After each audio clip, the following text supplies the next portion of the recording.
saben, pues Camilo, y estoy en octavo semestre. Entonces, ok. Entonces, bueno, para iniciar, pues este es el artículo en el cual basamos esta revisión. Entonces, se llama pues Diagnóstico y Tratamiento del Síndrome Coronario Agudo. Es una revisión hecha pues con los métodos que a continuación les voy a describir y fue publicado el 15 de febrero de este año. Entonces, bueno, sobre los métodos que hay que decir. Se realizó una búsqueda de artículos en PubMed sobre epidemiología, fisiopatología, diagnóstico y tratamiento sobre el síndrome coronario agudo publicados entre el 1 de enero del año 2000 y el 1 de enero del 2022. En esta búsqueda se encontraron un total de 1094 artículos, de los cuales se seleccionaron los que tenían los recursos, digamos, más interesantes. 109 fueron incluidos en la revisión del artículo, de los cuales 43 fueron ensayos clínicos, 14 revisiones, 21 metaanálisis, 22 estudios observacionales, un estudio de autopsias, 8 guías de práctica, declaraciones y consensos médicos.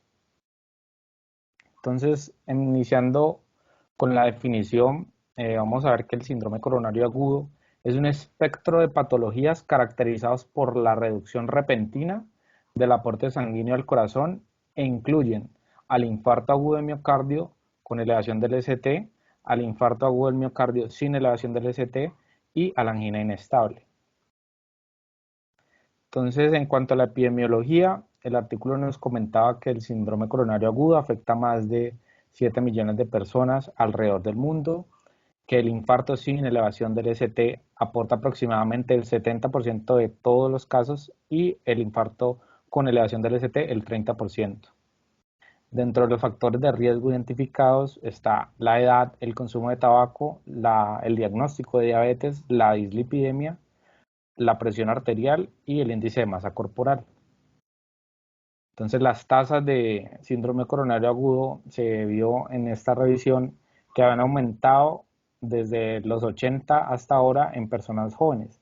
Y aproximadamente un 10% de estos eventos están asociados al consumo de psicoactivos, en este caso cocaína y marihuana, ¿sí?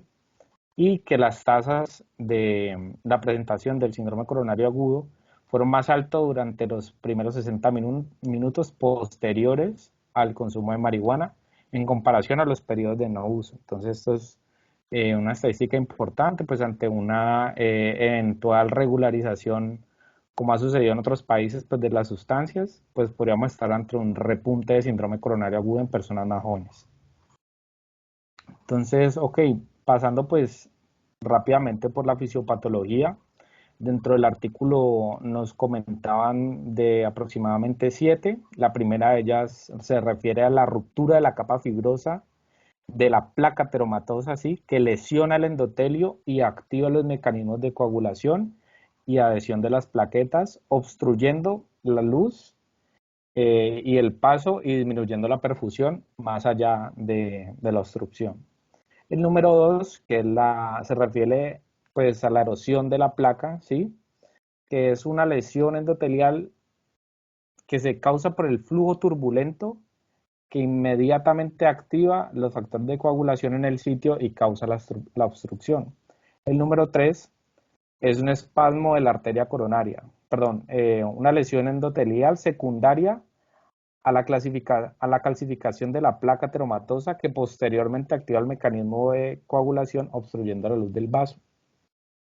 El número 4 ahora sí se refiere al espasmo de la arteria coronaria por contracción pues, de la capa media, que puede ser uno o pues en varias arterias coronarias al mismo tiempo. Y este puede ser compatible con todos los tipos de síndrome coronario agudo, ¿sí? El número 5 se caracteriza pues, por el desprendimiento de la capa íntima, ¿sí?, que altera el flujo laminar y llega a generar una especie de bolsa pues, o hematoma, diríamos, en donde se atrapan componentes sanguíneos que pueden llegar a activar la coagulación dependiendo de la circunstancia. El número 6 se refiere al embolismo, en donde un émbolo viaja y luego se estanca obstruyendo el vaso en distintos niveles. Entonces, y pues disminuyendo la perfusión. Aquí también nos hablaban en la parte de abajo, si pueden ver, hay otro título en gris, ¿sí? Que se refiere a uno que pues no tiene imagen ahí, pero que es aquel de causas no obstructivas, ¿sí? De que entra y coincide pues con el tipo de infarto tipo 2, ¿sí? Que es aquel ocasionado por desbalance entre la necesidad y el aporte de oxígeno, o también pues llamado MINOCA. Cabe pues aclarar que puede haber combinaciones entre las fisiopatologías y no necesariamente todo tiene que encajar en estos cuadros que ya les comenté, y puede haber pues otros mecanismos fisiopatológicos, y pues, pero pues aquí decidí traer expuestos aquellos que los autores consideraron relevantes durante la revisión. Entonces, ahorita hablando de la presentación clínica típica del síndrome coronario agudo, pues es el dolor torácico agudo de tipo urente, con irradiaciones a espalda, brazos, brazo izquierdo usualmente, al cuello, acompañado de otros síntomas como palpitaciones, diaforesis, náuseas y emesis. Aunque también pueden existir presentaciones atípicas en donde en lugar de manifestarse con dolor torácico, se manifieste con los equivalentes del dolor torácico, que son como el síncope, la disnea, la epigastralgia y acompañado pues de otra sintomatología, ¿sí? Según pues la revisión, las manifestaciones atípicas son más comunes en las mujeres que en los hombres. Entonces, entrando ya a lo que nos compete, ¿sí? Que es el diagnóstico.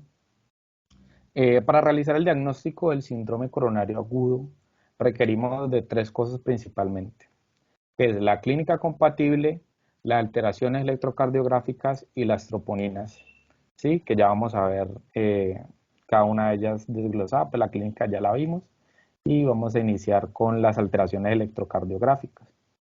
Entonces, cuando nosotros nos enseñan los mecanismos de daño celular, ¿sí? Nos dicen que existe una secuencia, y la secuencia la enumeran en isquemia, lesión y necrosis. Y hasta cierto punto, pues la secuencia es correcta, pero existen mecanismos fisiopatológicos, como algunos que ya vimos, hablando del infarto agudo de miocardio, en donde las lesiones endoteliales preceden de lejos a la isquemia miocárdica. Entonces, dentro de lo que podemos encontrar de alteraciones en el electrocardiograma, están aquellas que señalan isquemia, aquellas que señalan lesión y aquellas que hablan de necrosis. Entonces, si nosotros estamos ante una oclusión vascular, la presión intravascular en el segmento que queda sin perfusión cae, ¿sí? Y lo primero que experimenta la baja de oxígeno es aquello que se encuentra más lejano al vaso, o sea, el endocardio. Y de aquí en adelante las cosas van a depender pues de otras variables, como la presencia o no de aporte sanguíneo diferente. Entonces, ¿cómo así? Pues recordemos que hay espacios del corazón que están perfundidos por más de una arteria. Y también van a depender de la altura de la oclusión, será proporcional al daño que vaya a experimentar el miocardio. Entonces, pues como les venía diciendo, el endocardio va a ser el primer lugar que va a sufrir la baja de oxígeno. Esto se traduce en menor función celular, en menor función de esta parte, en esta parte del sistema eléctrico, y que es lo que nosotros vamos a poder evidenciar en el electrocardiograma. De ahí en adelante, pues la isquemia se va a ir extendiendo hacia la cercanía del vaso hasta llegar a la zona eh, epicárdica. Pero mientras la isquemia se extiende al endocardio, en el endocardio, perdón, sufre más, el endocardio sufre más y puede empezar a lesionarse. Entonces, aquí, para no hacer el cuento más largo, ¿sí? La secuencia teórica de los cambios electrocardiográficos es la que vemos en pantalla. Evidentemente, esto no es en todos los pacientes. Nosotros no vamos a observar toda la progresión electrocardiográfica, no en todos los pacientes. Si lo siguiéramos desde el minuto 1, veríamos esa lesión progresiva, porque hay veces que el proceso es tan agudo que solo encontramos o la depresión o la elevación del ST1. Y bueno, ahorita más adelante vamos a ver las características. Mientras tanto, entonces, vamos a hablar que lo primero, como les comentaba, que se va a lesionar es el endocardio. Entonces, lo primero que va a aparecer sería una señal de isquemia subendocárdica, que sería aquella que es como una T picuda, ¿sí? Característica. Eh, Luego, mientras la isquemia subendocárdica se acrecenta, ¿sí? Eh, puede aparecer la lesión subepicárdica, que se va a manifestar con una T inversa, ¿sí? Con una onda T inversa. Mientras esta T inversa se empieza a manifestar, puede iniciar la lesión subendocárdica. Y la lesión subendocárdica característica se ve con la depresión del segmento ST.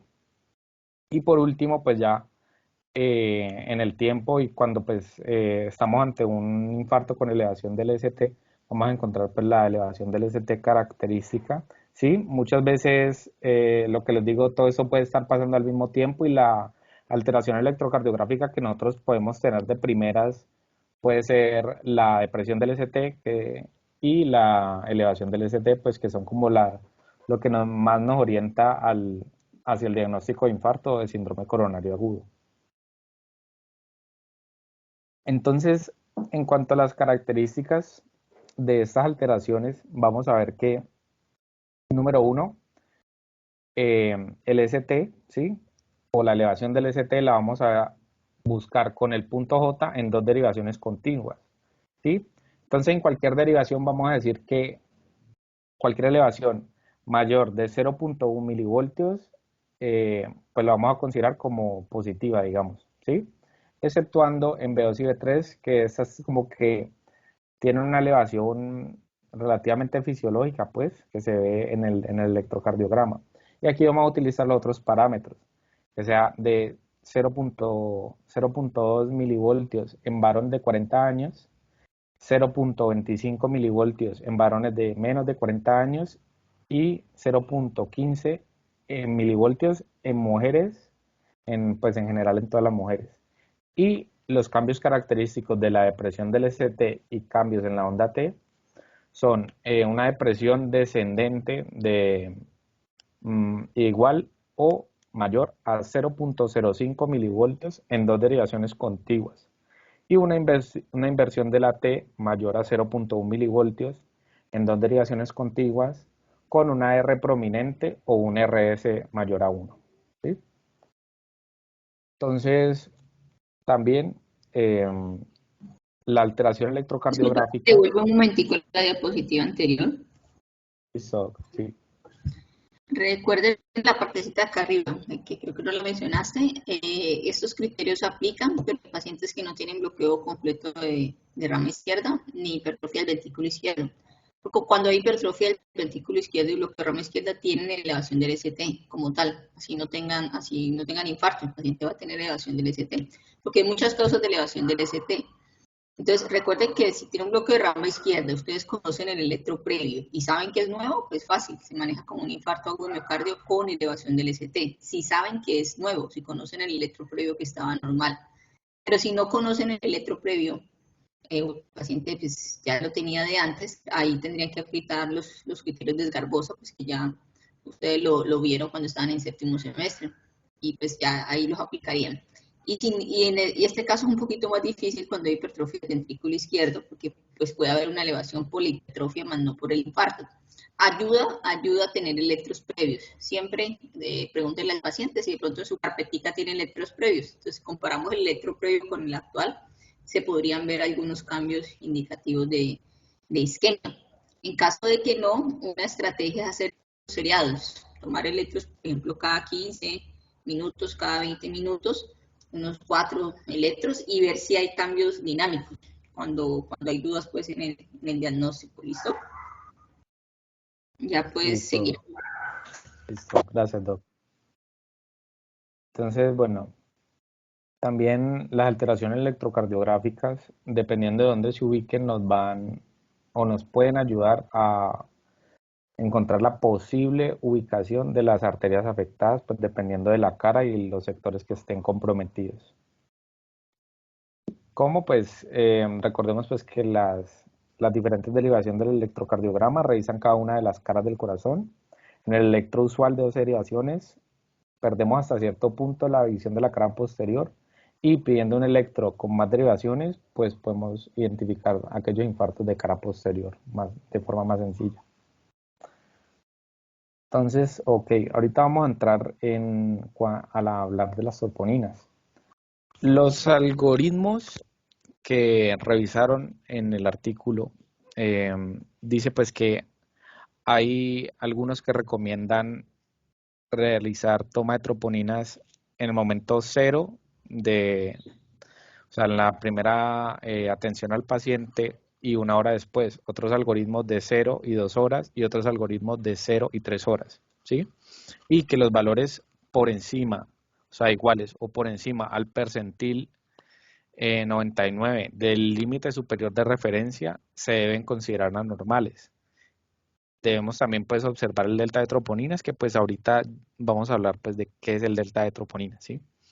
Y una prueba negativa, o sea, de troponinas pues relativamente negativa o una medición normal, no nos excluye la lesión miocárdica, porque pues podemos estar ante el inicio de la lesión miocárdica, ¿sí?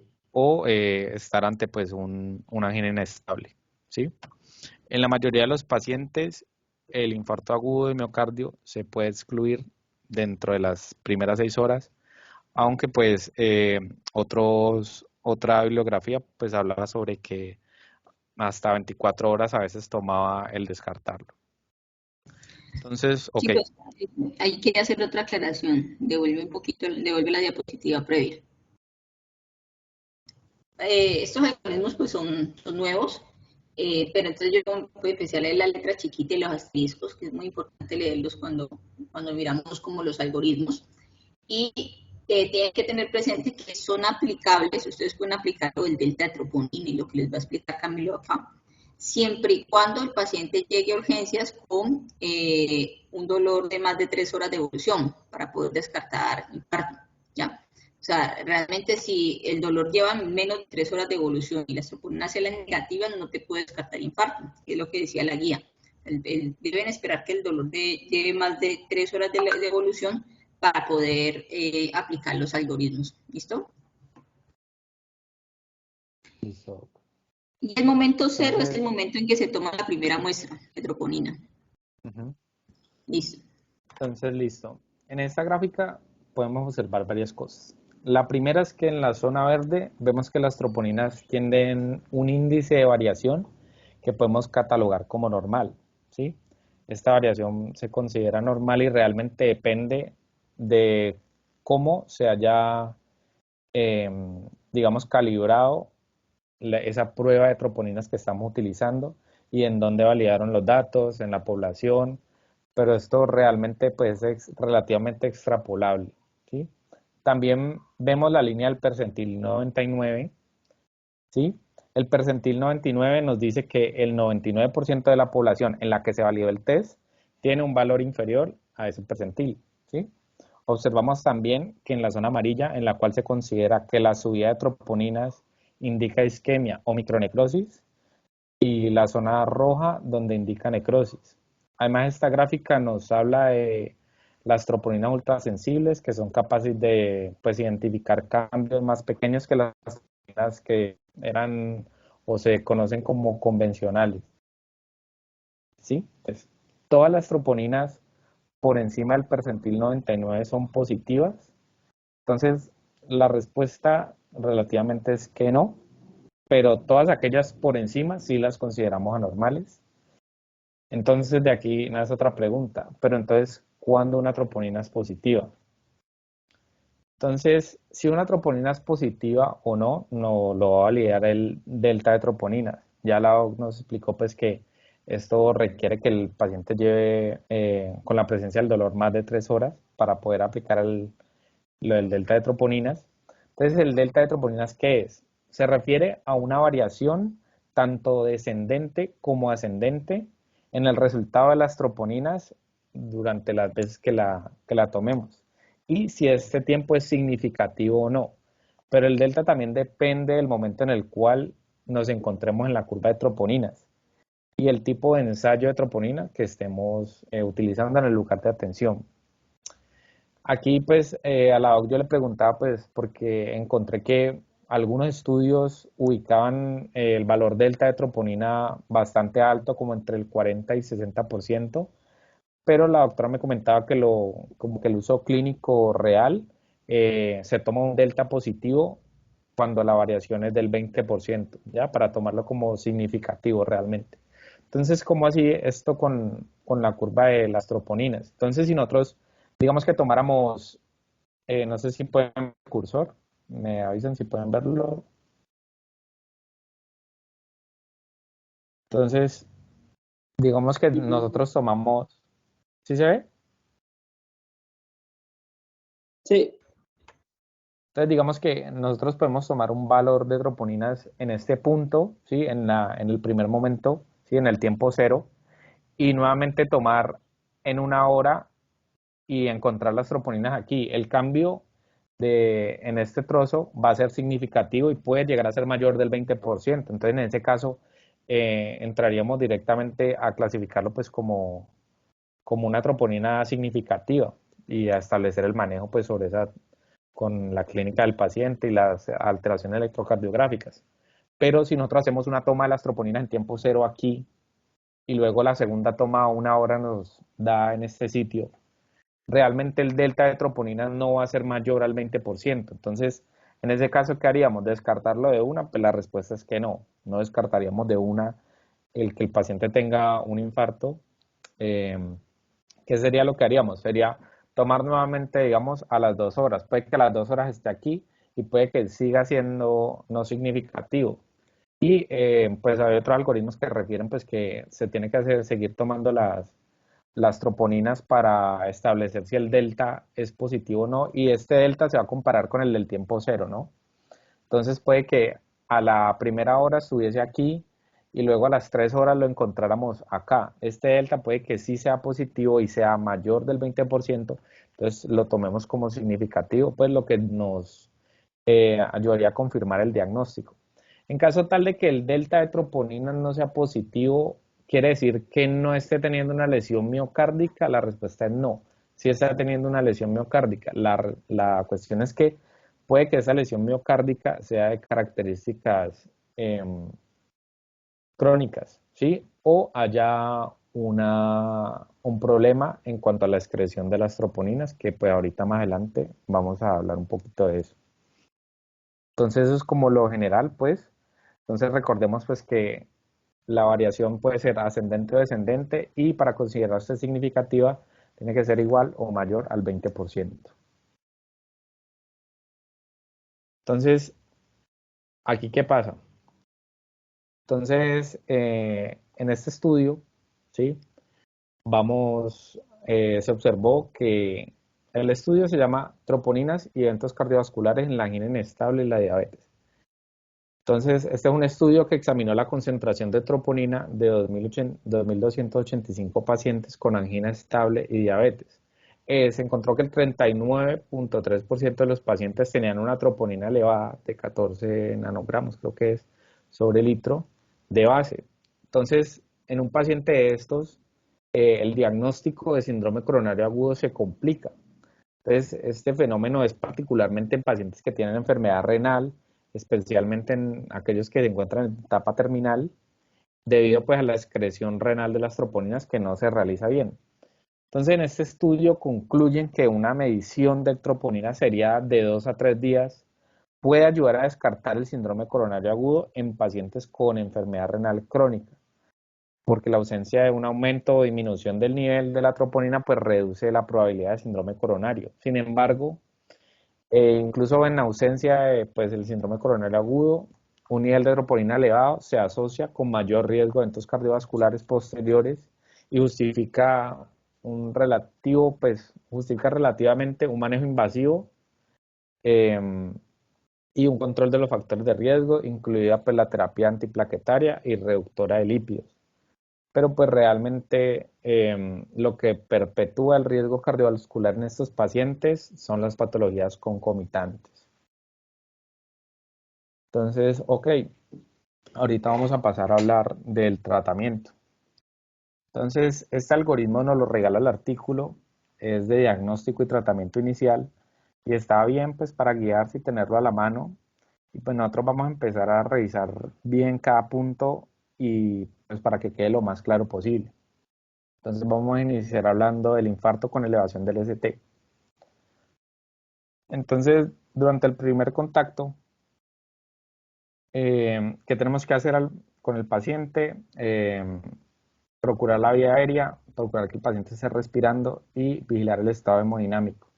Realizar control de signos vitales y un electrocardiograma seriado, pues, que ya nos lo había comentado la doc, ¿sí? Y en el caso, pues, de que el paciente requiera que lo reanimemos, pues, iniciar, pues, las maniobras de reanimación. Entonces, en cuanto al manejo inicial, hay un manejo con oxígeno, que es cuando el paciente está saturando por debajo de 90, pues ahí vamos a iniciar la oxigenoterapia. Los nitritos y la morfina se utilizan como para el control de los síntomas, los nitritos, pues sí, y la morfina lo posible debe evitarse y administrarse solo en aquellos pacientes que refieren un dolor insoportable. Sí, y ahí pues vemos pues, la dosis y cómo más o menos se administra. También hay que iniciar el manejo con betabloqueadores como carvedilol, metoprolol y atenolol y un manejo con estatinas de alta potencia. También, ya que pues lo de los betabloqueadores, porque se ha visto que tienen un efecto, digamos, benéfico en cuanto a la remodelación cardíaca, lo mismo que los IECAS y ARA2, ¿sí? Entonces, pues con esto vamos a iniciar como el manejo sintomático y pues el manejo ya tal cual del infarto acudiendo a la fisiopatología. Ahí también coloqué algo sobre los antagonistas de receptor de mineralocorticoides y SGLT2, pues esta parte ya está reservada para aquellos pacientes que tienen un antecedente de falla cardíaca y pues no es en todos los pacientes. Chicos, recuerden que en Colombia no está disponible la nitroglicerina sublingual, ¿no? Entonces, en ese caso, si el paciente está hipertenso, sería buena idea si tenemos opción de monitorizarlo y se podría poner nitroglicerina endovenosa. Si el paciente tiene la presión arterial mayor a 140/90 y no tiene contraindicación, se puede poner, porque serviría para el dolor y para el control de la presión. Pero si el paciente, digamos, tiene una presión arterial nitrofluorescencia en 60 y usted no sabe poner el goteo o no tiene forma de monitorizarlo, ya tocaría con dinitrato de isosorbide, que sí lo tenemos disponible en Colombia. Bueno, listo. Gracias, doctor. Entonces, bueno, continuando, entonces,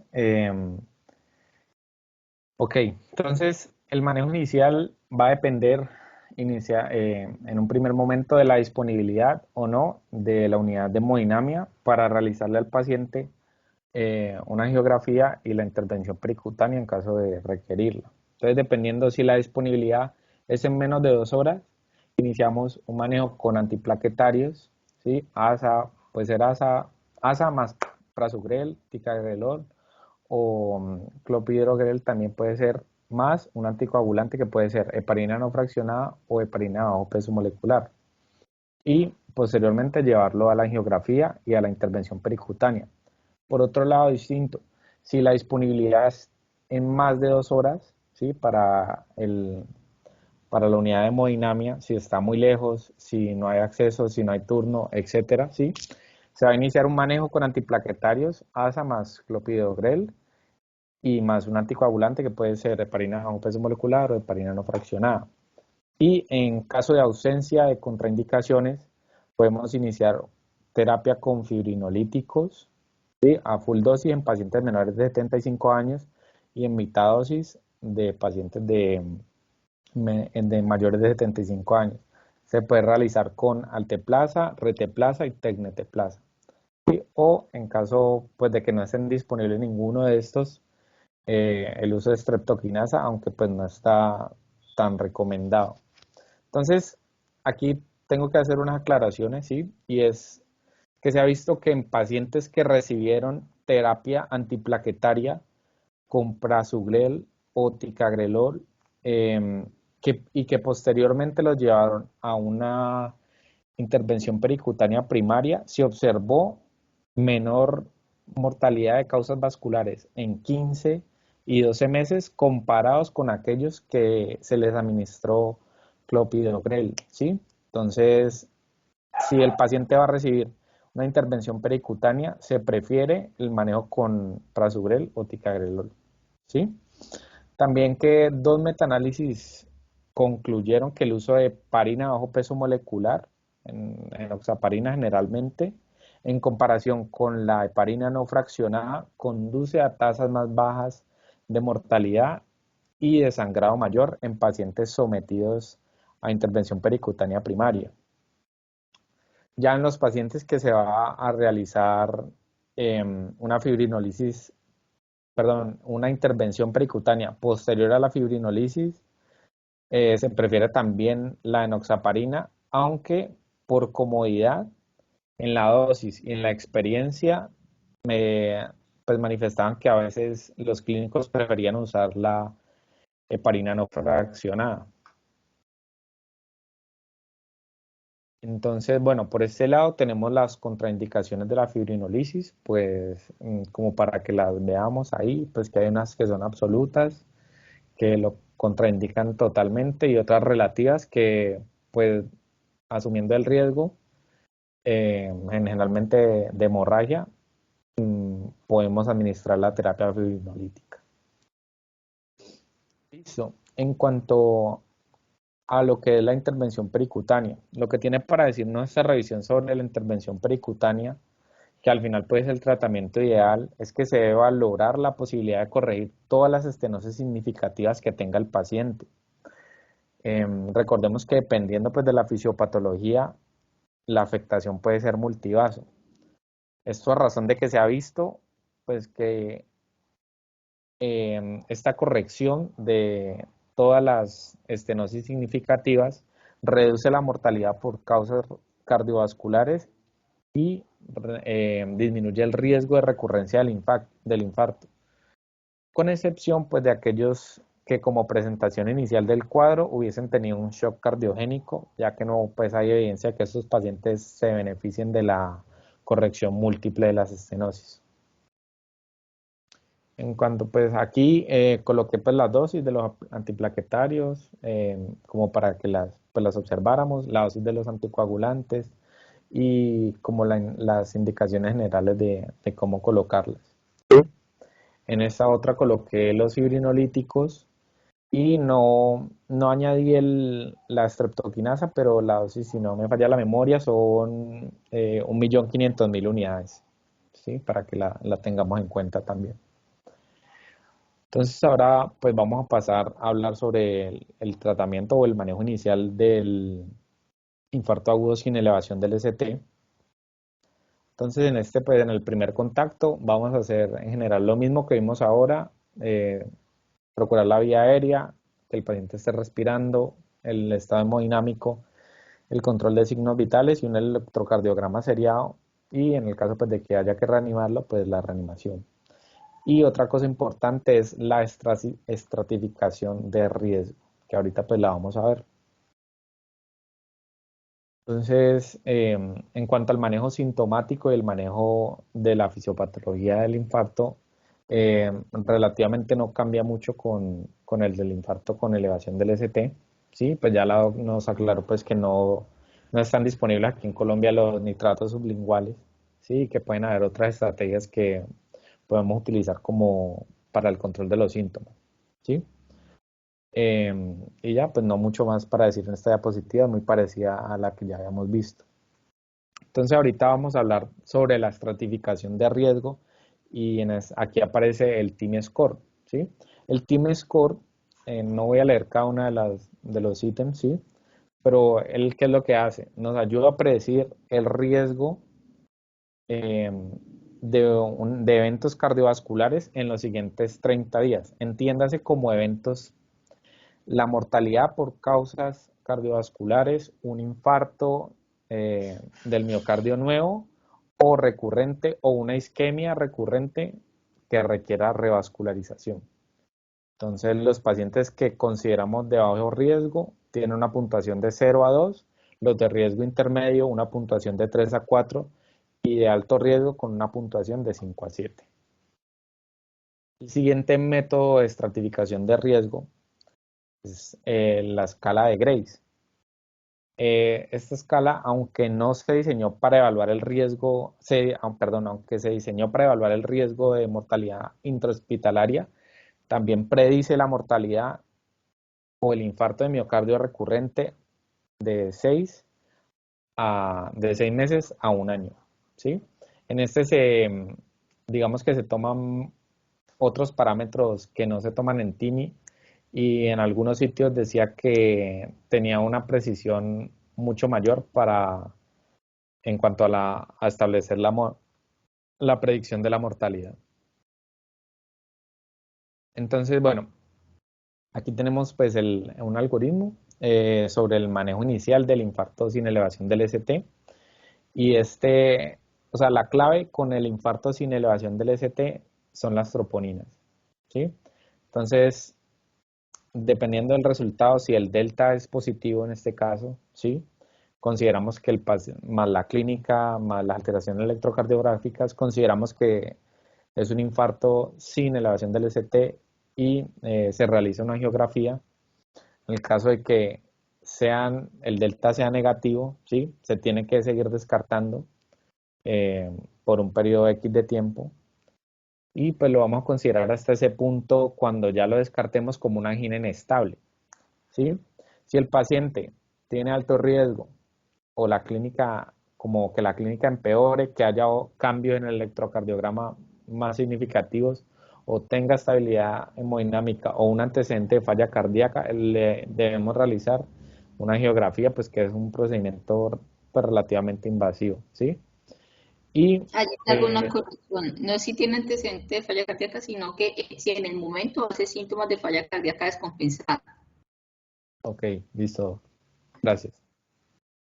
Entonces, en cuanto a la angina inestable, pues también si el paciente no presenta esos factores de alto riesgo, ¿sí? Se hace un inicio de tratamiento específico para la angina inestable, un control de los factores de riesgo y la evaluación con otros métodos no invasivos como el AngioTAC y la prueba de estrés.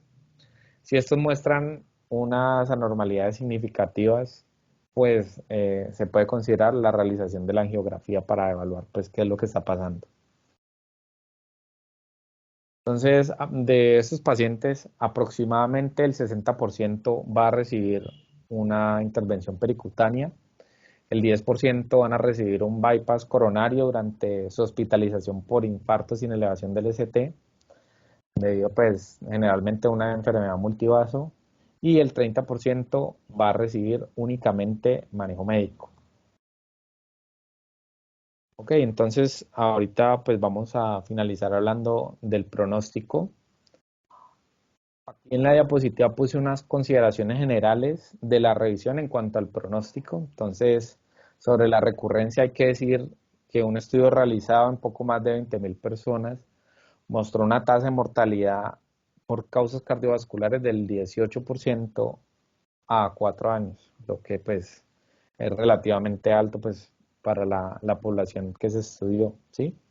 Que el control de los factores de riesgo, como el fumar, impactan positivamente la mortalidad cardiovascular, que los pacientes con síndrome coronario agudo requieren un régimen prácticamente de por vida con antiplaquetarios e hipolipemiantes, y la terapia dual antiplaquetaria está indicada en al menos un año si no hay complicaciones hemorrágicas en los pacientes. También debe realizarse una evaluación de la función ventricular durante la hospitalización y otra 3 meses después. Recordemos que el síndrome coronario agudo puede generar una falla cardíaca, pues digamos que inmediata, y otra que puede ser relativamente tardía, ¿sí? En caso pues, de encontrar la disfunción ventricular, debe iniciarse pues, un manejo para falla cardíaca. Y también recomendar la vacunación en influenza en estos pacientes, ya que se ha visto una reducción de la mortalidad comparada con el placebo. Y bueno, ahorita para hablar pues de un poquito de las limitaciones de la revisión, del artículo de revisión, es que es posible que se hayan perdido algunos informes relevantes, porque recordemos que ellos solo tomaron del total que encontraron 109, ¿sí? El que no se realizó una evaluación formal de la calidad de la literatura, o sea, Ellos no leyeron todos y cada uno de los artículos eh, individualmente para establecer la calidad, ¿sí? Y tampoco lo sometieron a ninguna otra prueba para ver si, digamos, la información que era válida, digamos, o significativa más bien. Y que en esta revisión no cubre todos los efectos o todos los factores de riesgo para el síndrome coronario agudo, como el uso de estimulantes, el vapeo y la contaminación del aire. Y pues en cuanto a las conclusiones que nos regala esta revisión, es que cada año se estima que 7 millones de personas son diagnosticadas con síndrome coronario agudo en el mundo, que para los pacientes con infarto con elevación del ST, el cateterismo coronario y la intervención pericutánea dentro de las dos primeras zonas de la presentación reduce la mortalidad y la terapia fibrinolítica se reserva para aquellos pacientes sin acceso a la intervención pericutánea primaria y que para los pacientes de alto riesgo de síndrome coronario sin elevación del ST, sin contraindicaciones, la angiografía coronaria invasiva inmediatamente seguida de una revascularización quirúrgica, que fue lo que vimos ahorita del bypass, se asoció con una menor tasa de muerte. Entonces, bueno, eso es todo por la revisión de hoy. Les agradezco.